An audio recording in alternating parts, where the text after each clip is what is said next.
Long, long ago, before the United States was even invented, new cities quickly had two issues as far as their cemeteries were concerned. One, you can't have a higher population without more deaths as well. And two, the land around the cemeteries was quickly getting gobbled up for development. Where do you put everyone when they die? Because cremation was far from common back then, and their bodies had to go somewhere. Where do you put newborns who passed away after birth and their families either couldn't afford a full plot or they weren't allowed to have one for someone so small? What about the poor and the homeless or slaves who couldn't afford to be buried, let alone purchase a headstone? And what about criminals who were executed or those living in asylums? Everyone had to be buried somewhere, and unfortunately, even in death, a person's financial worth would determine what would become of them when they were gone. The most logical explanation I could find as to what they decided to do came from over the pond in Europe.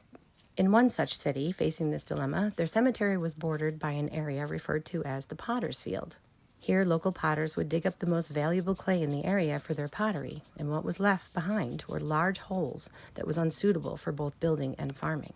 The city purchased the field, and this became where they would bury their less fortunate neighbors. The name stuck, however, and even today, most of the cemeteries I work in have an area known as the Pottersfield. It's usually an area off to the side or tucked off into the back where there just seems to be very few headstones, and if any exist, they're very simple or handmade, just like this one. A small area could have 20 or even over 100 people buried there, stacked at different times on top of each other to save space, and oftentimes with no record of who they even were.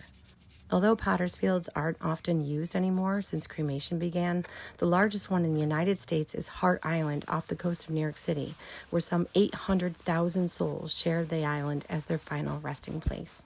Even my own two uncles, who passed away in the 1940s just after being born a year apart, are buried in a cemetery near here on what they call Baby Hill of their Pottersfield. So who was Henry W. on this stone? Well, he was born in 1866 to Nicholas and Henriette Wattles.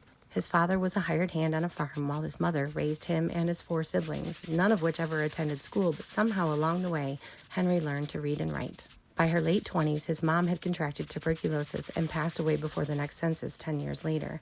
His father remarried and had at least one more child. Henry followed in his father's footsteps, bouncing from farm to farm around the area as a hired man until he was in his 60s, never owning his own home or being married.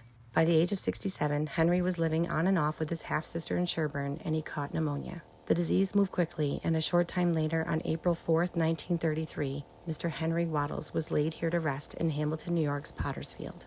It's nice to know someone cared enough about him to make this little headstone out of cement. The rest here are made of marble, some with initials and some with nothing. I've cleaned those too, and hopefully by this time next year, they'll all be shiny white again, and maybe a little less forgotten.